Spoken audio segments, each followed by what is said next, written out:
буга чейинки шайлоолорубузду таза деп таанып эле анан кабыл алып келе атпайбызбы?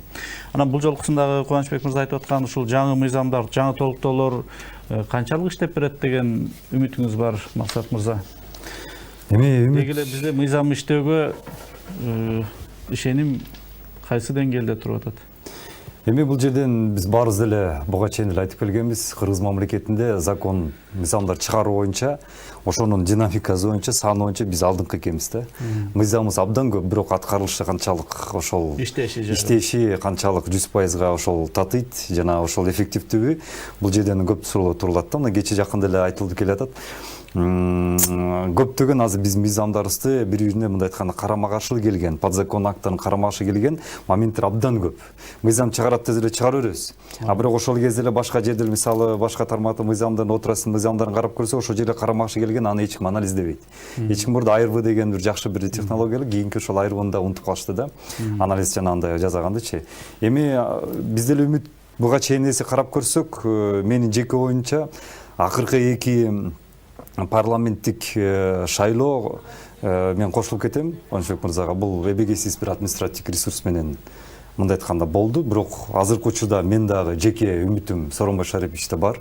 Президентибиз абдан чоң. Ушул келаткан 2020дагы парламенттик шайлоо таза жана мындай айтканда өзгөчө жаңы келаткан саясий нысандарга, күчтөр деп эле коеюн, саясий нысандарга, саясий партияларга бир мүмкүнчүлүк бере тургандай шарт түзүп бериш керек. Эмне үчүн президентке?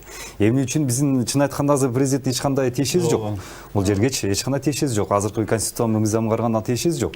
Бирок бизде саясий чөйрөдө саясий климатты президент жаратат. Көп эле жерденчи. Мисалы, эл болсо өзүнүн оюн айтат, пикирин айтат. Биз дагы жаңы партияларына кече жакында эле ошол 9% боюнча болгон талкуулоодо биздин өзүбүздүн мисалы расмий кайрылуустар жөнөттү кеттик. Бирок каралат каралбайт. Эми ал жерден арганда мындай айтканда моменттер болот экен. Бирок ошонун аягында эгер президент айтса ушундай жок, ушундай жаңы келаткан жаш партияларга, жаш инсандарга да шарттар берелик деп туруп, мисалы 9% эмес, негизги дүйнөлүк масштабта карасак, Европада 1,3% экен. 1,3% экен. Эң эле чоң Кыргызстан экен, эң эле чоң. Эми балким бизден ашып кетсе Түркия болушу мүмкүн, же башка мамлекет болбосо, эң эле чоң Кыргызстан экен. Анан биз парламенттик республика же демократияны куратабыз деп мактанабыз да, бирок ушундай бөгөттөр коюп койгонбуз. Мен ойлойм, бул ошол биздин принциптерге демократиялык татыбайт. Анан ушун үчүн мен да Кубанычбек мырзага кошулам. Биздин президентибиз ушуну карап туруп, талдап туруп бизге шарт түзүп берсе. Маалымат каражаттарында Бир Бол партиясынын депутаттарынын тиешеси бар бизнестери жөнүндө маалыматтар чыгып атат. Фармакология, логистика, ресторан бизнеси, байланыш, айыл чарба, кең казуу, ошондой эле пансионаттар, эс алуучу жайлар, курулуш тармактары боюнча ушу жалпылап ушундай бир ошо партиянын курамындагылардын тармакташып кеткен бизнестер жөнүндө айтылды да. Анан кийин алардын катарында ошол эле башында турат экен Акылбек Жапаров, Кубанычбек Жумалиев, Исхак Пирматов, баш болгон бир канча депутаттардын аттары да аталып жүрөт. Деги эле биз бул бизнесмендерден куралган парламенттин эмнеси жагынан зыян тартабыз? Эмне бизге булардын зыяны болот? Эмне үчүн бизге бизнесмендер депутат болбошу керек? Эми биринчиден сиз айтып кеткен фамилиялардын ошол эмесин такташ керек да. Ошо эми баары эле калк айтса калк айтпайт деп бар болушу мүмкүн. Эми бирок баары эле кууланып туруп башка жанагы жакындарына жанагы бир оформлять этип коюп атпайбы? Бул бир жагы. Экинчи жагынан айтсак, эми элдин тандоосу болуп атпайбы? Эми элдин тандоосуна биз кантип каршы айта алабыз? Бул экинчиден. Үчүнчүдөн бир жакшы Рузвельт жакшы айткан экен да. Жакшы бир успешный бизнесменде бир жакшы мамлекеттик ишмер чыкпайт. Аларга бир жагына бийликти коюп, элди коюп, эки жагына акчаны койсоң акчаны тандап кетет депчи. Мына бизде ошо жагын азыр көп ооп кетип аткандар болот атпайбы? Конечно, ал жанакы депутат болобу, мамлекеттик кызматта болобу, өкмөттүн мүчөсү болобу, бийликте болобу, анда булар бийликти мамлекеттик кызматты иштебей, анда ошо бизнес жагын тандап кетсе туура болот го деген ойдомун да мен. бизнесмен деген өзү, бизнес деген өзү табияты, бизнесмендин табияты пайда табууну көздөгөн адам болот да, туурабы? Бул жерден эми мен да кошулам. Бизнесмендин мисалы же ошол эле окумуштун алып көрөлүк ученыйлардычы, ар бир адамдын кесипте жүргөн адамдардын өзүнүн бир мындай айтканда моралдык, бир менталдык, бир психологиясы болот. Бизнесмендики бул пайда табуу. Бир сомдон 2 сом кылуу тигиндей мындай дегенчи. Бул табитинде тубасада да ошондой болушат да. Мисалы окумушту эле ошону карасак, бул ачылыштардын, изилдөөнүн артына гана жүргөн адам да. Ага бизнес берсең ал кызыктырбайт. Ал ошол окумушту бирдекени ачса ошодон рахат алат да, мындай айткандачы. Анан саясий тарыхты эле өзүңүз карасаңыз, улуу адамдар, улуу адам дебизикте жөнөкөй мындай күчтүү саясатчылар ким чыккан? Бизнесмендер эч кимди айта албайбыз. Ошол эле Махатма Гандиден баштап Ататүрккө чейин эгер айтсак, Тетчерден же ошондой эле биздин Кыргызстандагы легендарлуу парламенттин составында карасакчы, бир бизнесмен жок мисалы да. Тек гана ошол мамлекеттүүлүккө ориентир алгандар. Бул ошо мамлекет күчтүү саясатчы болуп чыгат да. Мына кечээ азыркы деле заманбапта күчтүү саясатчы ким десек мен айтпай эле койгон, эл өздөрү айтат баланча түкүнчө дейт да. Бирок арасында бир дагы бизнесменди айтышпайт. Бирок тилекке каршы азыркы учурда бизди саясий чөйрөдө утуш үчүн негизги бир ресурстардын бирөөсү акча экен да. Акчаны берсек, тилекке каршы карапайым эл бир өзүнө балким көрө каты бар. Эми баласына бирдеке алыш керек, демиш керек, анан тиги 5 миң 10 миң сом берип атса, ал тилекке каршы аргасыздан ошого голосун берип коюп атат да. Анан ошону олигархтар аябай жакшы түшүнүп туруп, булардын өзүнүн эле саясатын карап көрсөңөр, биздин мамлекетти экономикалык жактан өнүктүрүүгө багытталдырбай, булар социалдык жактан өнүктүрүүгө багытталдырышат. Эмнеге дегенде, социалдык бул коротуу, бул акча табуу эмес, бул киреше эмес. Ошол олигархтын бизнесин карасаңар, булардын компаниясы акча коротууга багытталган эмес да, булардын компаниясы акча табууга багытталган да. Бирок мамлекетибиз эмнегедир тескери кылып салган да. Биздин бюджетибиз карасаңыз акча коротуу жагынан. Ошондуктан азыр мамлекетибиз кедей болуп атат да, акча табуудан эмес. Анткени билишет, эгер элибиз бай болсо, буларга акча кереги жок. Анда олигарх келип бизнесин голосун сатып алам десе, эл жок демек. Ошон үчүн акыркы 2 созывдагы биз олигархический парламент, акыркы 10 жылда келет, булар ушулга азыр алып келишти дагы. Алып келишти. Биздин азыркы учурда жанагы 8% бөгөт жанагы 9%, 5 миллион сом булар тек гана олигархтар гана бере алат. Олигархтар гана өтө алышат. Мисалы дагы айтам, бизде акча жок. Бизде азыр 5 миллионда жана күрөндө бере аласыз, бере албайсыз деген суроо болуп атат жаңы түзүлгөн партиялардачы. Ошон үчүн бул жерден мен сиздердин да сөзгө толук кошулам. Олигархтан, бизнесменден эч качан саясатчы чыкпайт. Кошумча нерсе да, эми бул олигархтар чынын айтыш керек, булар завод, фабрикаларды куруп, өндүрүштөрдү иштеп олигарх болуп аткан жок да. Чынын айтыш керек, тендерлерди утуп алып, ошондон жеп атышат, чынын айтыш керек. Мына элдин баары жакшы билет. Жанакы чоң инвестап келгенден акчаларды жеп коюп атышат, канчасына иш козголуп атат. Эгер завод, фабрикаларды куруп, элдерди жумуш менен камсыз кылып туруп, анан мен олигархмын, мен мына десе, анда олигарх баягы деп айтсак болот эле. Анан булар чынын айтыш керек, бизде уурлар көп болуп атпайбы? Жалаң мамлекетти уурдап, ошондон байып атышпайбы көбүчү? Буларды кара олигарх деп койсок болот. Эмнеге дегенде, мисалы Шоро компаниясынын негиздөөчүсү табылды Бердигулович Раматылык Эгембердиев. Ал олигарх десек, бирок анын тарыхын баарыбыз билебиз. Өзү жанагы максымын мопеди менен сатып, ошентип, то есть булар таза тарыхы бар, бүт эле айына чейин баарыбыз билебиз эмне тапканчы. Ал эми бул олигархтардын тарыхын карасаңыз билбейсиз. Туңгу эме кара. Мындай айтканда каяктан ошол миллион тапканы белгисиз. Бирок олигарх туруп эле заводу пайда болуп калган, туруп жана 5 жыл отели пайда болуп калган. Каяктан? Ошол сиз айткан булар таза эмес бизнесмен келген олигархтар.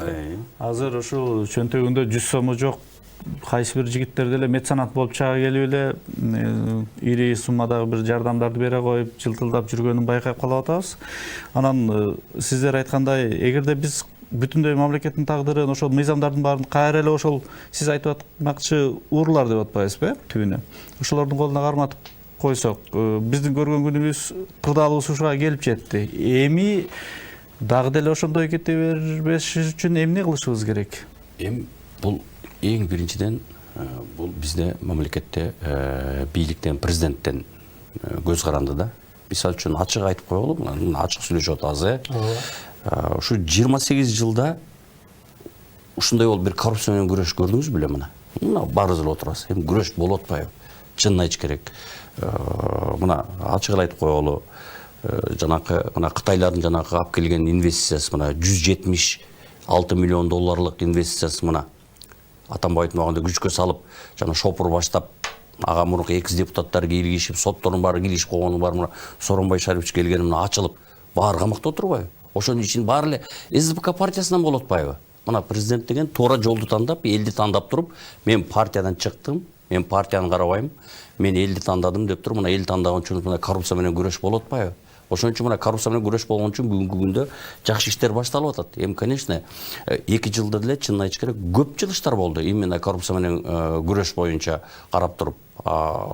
Бул дагы жылыш деп айтыш керек. 28 жылдан бери мына туура эмес чечим чыгарган соттордун бар, мына бүгүнкү күндө 28 жылда биринчи жолу мен ачык айтып коем, мына кыргыз элинин укугубузда 15ке жакын сот жоопко тартылып, 3-4 азыр түрмөдө отуруп, мына сот процесстери жүрүп атат. Шаардык, райондук, верховный судка чейин. Мына бүгүнкү күндө мына ошондой коррупциялык иштер ачылып, ушундай жанакы мамлекеттен урдагандарды ушундай кысым башталып атканда, бүгүнкү күндө туура саясат жүрүп атканда, жана уурлар азая баштайт да. Мына ошондо биз туура жолго бара баштайбыз да, бул ачык айтыш керек. Коррупция менен ким күрөшөт? Мен ачыгын айтып коеюн. Мына президент өзү күрөшүп атпайбы башында туруп, коррупция менен өзү коррупцияга аралашпаган таза киши күрөшөт. Мына ошон үчүн бүгүнкү күндө жемишин бере баштады да, чынбы? Эмне деген мына бюджетке азыр миллиард деген акчалар чыгып атат. Болгондо дагы баягы жөн сөз эмес. Накталай акчалар келип түшүп, ошо түшкөн акчанын негизинде мына президент өкмөткө поручение берип, жанакы школдорду сала баштады. Туура мына бүгүнкү күндө мен жаңылбасам 111 школ бүтүптөр, бир 50ге жакын садик жаңы кириптер, биринчи садиктердин баары жана коррупционный жол менен мыйзамсыз приватизация болуп кеткени бар, бүгүнкү күндө алынып мына анын баары кайтарылып берип атат. Эми буюрса акырын-акырындан жакшы иштер бардат деп мен ишенем да. Мыйзамчы депутат өзү коом алдындагы мыйзамдык милдетин билбегендиктен дагы келип чыгып атат да. Мисалы ошол менен катар бизде Дамирбек Асылбек уулу деген депутатыбыз Казакстанда камалып отурат. Аскарбек Шадиев деген дагы бир азаматыбыз жанагындай окуя менен качып жүрөт. Негизи эле депутаттын ички маданияты, ички табити, билими, багыты кандай болуш керек, Максат мырза? Депутаттыкка ат салышып бараткан адам өзү жеке эмнеге жоопкер болуш керек? Мен жеке оюнча бул эки негизги критерий болуш керек да, ушул депутаттык бараткан. Бул биринчиси мамлекеттүүлүккө багытталган инсан, орусча айтканда государственник болуш керек да, мамлекеттүүлүккө. Экинчисинен албетте мындай айтканда ички моралдык жактан дагы жана өзүнүн аң сезими жагынан жана өзүнүн илим били жагынан өтө жогору болгон инсан болуш керек да. Мисалы регендер парламентте баарыбыз эмне үчүн айтабыз? Булар ал кезде акчага, бизнеске мал элек иши мындай жетишпей калды да, аларчы. Жетишпей калып ошон үчүн легендарлуу болду. Анткени таза болушкан, жана ошондой эле билим жактан аябай жогору болгон. Ушул аң сезим менен илим билим төп болгондо, бийик болгондо булардан мыкты инсан чыкты да ошол кезде. Бизге да азыр ошол керек. Азыркы учурда биз карап көрсөк, кече жакында эле бир жерден акча жаза калып туруп, анан ошону голоско жанагындай голосовой менен сатып алып туруп анан депутат болуп отуруп калган, азыр результатын көрүп атпайлыкпы? Эки эле примерно мен аттарын, фамилияны айтпай эле коеюн, ошол эле соц тармактар ачсаңар, бир депутат чыкты, биз закондорду мыйзамдарды жазбашыбыз керек. Бизге алып келиш керек, биз гана жарайт жарабайт деле кол коюп коюшубуз керек деп. Чеми анда анын кереги жок, анын кол эле керек экен да, мындай айткандачы, жана кнопка баскан. Анан Курманкулов да айтып атат. Мен айтпай эле койгон аттарын эми өзүңүздөр билесиз. Анан бир жемеси чыкты депутатыбыз. Бизге ушунчалык мыйзам жазганда кичине дагы практикабыз жетпей жатат. Бизге ошо мыйзам жазып берген мыкты ошондой бир эксперттер ар бирибизге, бир депутатка бирден помощник катары алыш керек экен дейт. Анда кечирип койгула, анда силер эмнеңер керек бар? Мына булар өздөрүнө өздөрү айтып коюшту. Биз депутат катары, парламент катары азыркы мына созуктар айтып коюшту. Жарабайбыз деп айтып коюшту. Аны мен айткан жокмун. Алар өздөрү айтып атышат. Эми мыйзам жазганды билбесе, анан мыйзамды биз жазбашыбыз керек, тигилер алып келиш керек, биз жана галочканы коюп коюшубуз деп атса, эми өзүңүз эле чечим чыгарып бериңизге, бизге ушундай парламент керекпи? Кубанычбек мырза, сиз эми депутат болдуңуз да. Мен ачык айтайын, депутаттын милдети барып лампочка коюш эмес. Депутаттын милдети бул мыйзам чыгарыш. Ошон үчүн мен мыйзам чыгарам деп, ошо жака сен өзүңдүн баягы алган билимиңдин баарын ошого жумшап, конечно, жана экспертный группаны чакырып, алар менен кеңешип, жана ар кандай коомдук ишмерлер менен кеңешип, коомдук уюмдар менен кеңешип, ошолор менен талкуунун негизинде элге алып чыгып турган, бул элге жакшы мыйзам жазып бериш керек. Ошону гана жумушту кылыш керек. Калган эмеге киргизбеш керек. Биздин депутаттар азыр кандай дейсиңер? Ал только барып туруп лампочка салып бериш керек, же кичинекей жолун салып бере коюш керек, же трансформатор салып бериш. Ал депутаттын иши эмес, ал өкмөттүн иши. Ошо гана ошо элдин көйгөйүн өкмөткө жеткизип, өкмөттү ошол жанакы контролдоп, бул экинчи. Үчүнчү жагы жанакы ошо бөлүнгөн акчаны контролдош керек. Ал туура жанакы бюджет жанакы коррупционный эмеде бөлүнүп кетпеш керек. Баары бюджет баягы каралган смета менен баары бөлүнүп, ошо жерге акча толугу менен жетип иштеш керек. Бүгүнкү күндө толук жетпей калгандар мунукудан эле көп билип жүрөбүз да азыр. Биз азыр бийликке карай же ошол депутаттарга карай сөз айтканда эле шайлоо жөнүндө өзүңөр күнөөлүүсүңөр, өзүңөр шайладыңар деп эле кайра коомго байлап таңуулап коебуз да. Бирок ошол эле учурда коомду ошого жеткирген, түшүнүктөрүн ошого кантып койгон ошол депутаттардын, ошол жогорку тараптардын өзү болуп келди да. Сиз айтмакчы ошол мен силерге көпүрөңөрдү салып бердим, мен силерге мынанча акча берип койдум дегенди коом, карапайым коомчулук, элчилик, айыл ападагылардын баары ошону түшүнүп калды да. Депутат демек муну жазап берди, шайлайлык дегенге жеткирип коюшту да. Анан бул алдыда келаткан биз ошол түшүнүк элге, коомчулукка бир жарык нерсе болуш үчүн ушундай көрсөтүүлөрдү уюштуруп атпайбызбы?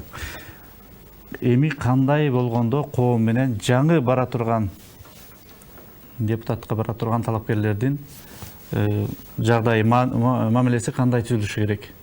Канткенде биз эл менен, мына сиз партиянын лидерисиз, сиз да бир партиянын лидерисиз, жаш партиянын. Кантип элге түшүндүрөсүздөр? Кантип барасыздар? Мен жеке оюмча ушу бир саясатчылар баары кеңешип туруп, бир жакшы мыйзамдарды кабыл алып, анан жанакы шайлоого баратканда ушу жанакы жолугушуулардын баары бийлик тараптарына баарына бирдей уюштуруп берсе, бирдей уюштуруп берип, эл менен жолугушууну дагы бөлүп жарбай, концерттин баарын, артисттин баарын ээрчитип барып албай, баягы менин баарынчы бийлик ушу бир платформада, бир эмеде уюштуруп берсе, бир калыпка салып берсе, рат кылып берсе, анан экинчиден тиги жанакы телевидение чыкканда дагы баарын ушу дебаттар көп болсо да, ушу жалаң дебаттар көп болуп, ушу акчаны аябай контролдосок, мына акыркы Сооронбай Шарипов жана кол койгон эмеде ушу акчаларды контролдоо боюнча абдан азыр катуу иш жүрөт. Көрөсүздөр го, мына Кудай буйрса 1 жылдан ал шайлоо башталса, ошо мыйзам жакшы ишке кирет да, ошо өзгөрүүдө, ошо мына акыркы кол коюлганда жанакы 27-июнда ошол жерде дагы жанакы партиялардын акчаларын контролдоо боюнча абдан жакшы маселе коюлду да. Мындай бир ошондой бир түшүндүрүштөр менен элдерге барса, мен ойлойм, бирок бүгүнкү күндө акча алуучулар деле бар. Бирок эл бүгүнкү күндө баары бир Кыргызстан, кыргыз эли, мен көрүп мындай айылдарга көп барып атпайм азыр бош убакта, ошо түшүнүктөр абдан эле өзгөрүп барат. Чынын айтыш керек, баягы 1000 сом алданбайлы, намысыбызды сактайлы, 1000 сомду бир жылга бөлсөк 16 тыйындан тиеткен, же 16 сомдон тиеткен деп баягы уже бири-бирине мындай бир жакшы өздөрүнө бир агитация кыла башташты да. Бул жакшы нерсе да. Максат мырза, сиз жакшы лидер экениңизди, партияңыздын курамында жакшы жигиттер, жакшы адамдар бар экенин, анан кандай кылып түшүндүрөт элеңиз? Кантип жеңилирээк жол менен өтөт элеңиз?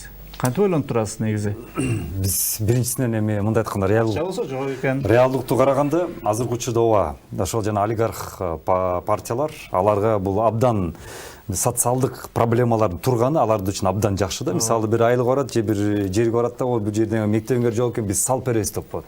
Анан ошол жерден сразу эле балким уже бир фондко, жанагы жергиликтүү фондко акча которуп салат дагы, мына көрдүңөрбү? Биз уже мектебиңерге акча которуп деп туруп, анан кийин ошол жерден анан жана алардын штабындагылар айтат, мынакей бул партия бизге уже салып берип атат, эми салып берет. Бул уже манипуляция. Ушуну бул жерден мен толук кошулуп кетем Кубанычбек мырзага. Бул жерден муну ким гана көздөй алат? Ушул бир гана арбитрибиз бар, кыргыз мамлекети, бул президент. Ошонун баарын карап туруп бизге ошол жактан шарт түзүп берсе, калган жакта мен ойлойм жакшы тиреш болот. Урматтуу коноктор, ушул маегибизди сиздин ошо президентке арткан үмүтүңүз менен жыйынтыктайлык. Бизге бөлүнгөн убакыт соңуна чыгып калды. Кыргыз Республикасынын Жогорку Кеңешинин мурдагы депутаты Кубанычбек Кадыров жана Маданият, туризм жана маалымат министринин мурдагы орун басары Максат Чакиев мырзалар бизде бүгүн конокто болушту. Көрсөтүүнү мен Азамат Кыязов алып бардым. Келерки күнүзөккө чейин амандыкта болуңуздар.